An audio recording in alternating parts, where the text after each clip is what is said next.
Okay, so this is a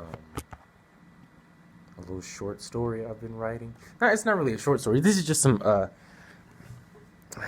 conceptualization I've been doing on a future project I wish to explore. Oh, that's what we'll say. That sounds good. Okay, so here we go. Can I kill him? It started as a thought. I think about death from time to time and how that pertains to you is your business and yours alone. That being said, I do not like thinking about it. I simply think about it.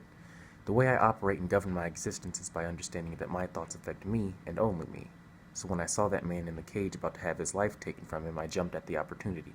Can I kill him? I said with fervor, intense and passionate feeling. Those in attendance of the murder turned in disgust and confusion. The executioner's hand jerks. Silence befalls the crowd. Silence. I could feel the eyes of all staring at me, the eyes that watch, the eyes of judgment. I stare back unwavered. Foot is the only thing that makes sense, and I move it forward, penetrating the epidermis of the crowd. Stop. Stops.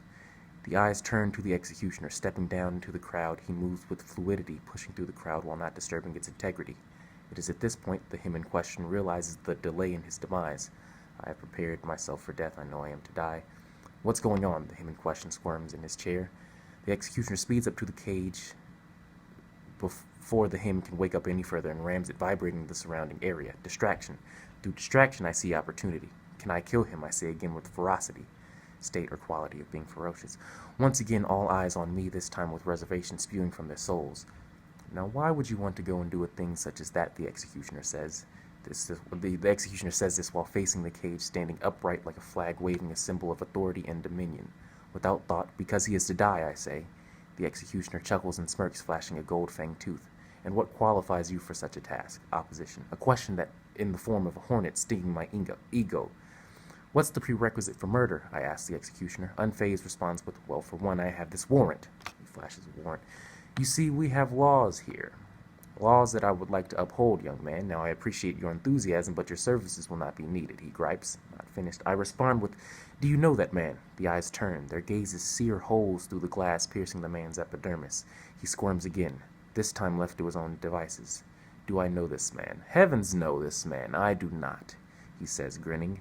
Then why should you get to kill him, I ask. Why should you, the executioner retorts. It is at this point mouths appear underneath the eyes, a sea of hellish grins, and in the middle, protruding out of them, stood the executioner, seemingly trapped but moving freely, a comfortability not known to me. I am in his domain. I must move with tact and insight, knowing my every move, every thought, every wish, every care, every sorrow, knowing my everything is my only chance. Standing in the middle of the crowd, the executioner turns and faces the cage once more.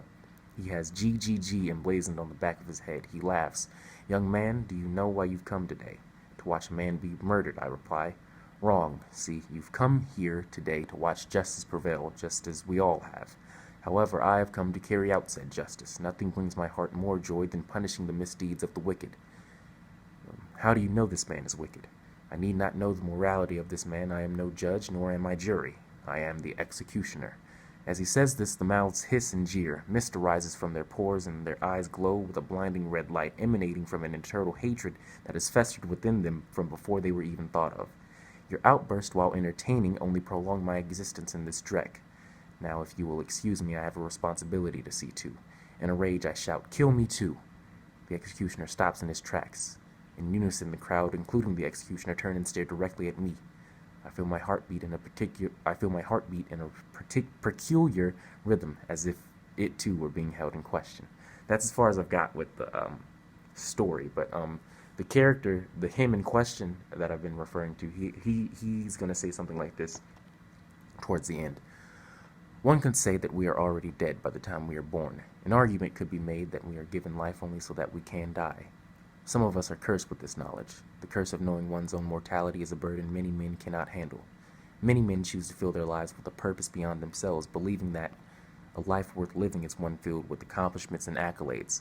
I believe a life worth living is one not wasted. If given the chance to have life, let it propagate within you. Let it spew from your every orifice reeking of freedom, a freedom so pungent that it dissipates the chains of oppression. Let it ring so loud that it can be heard by the trees and rocks. Let them hold steadfast, knowing that they are within you. And something along those lines. So that's as far as I've gotten with that. I hope I have big hopes for this. It's something I can write about, which is crazy. I just started writing it for some reason. So yeah, we're gonna see where this goes.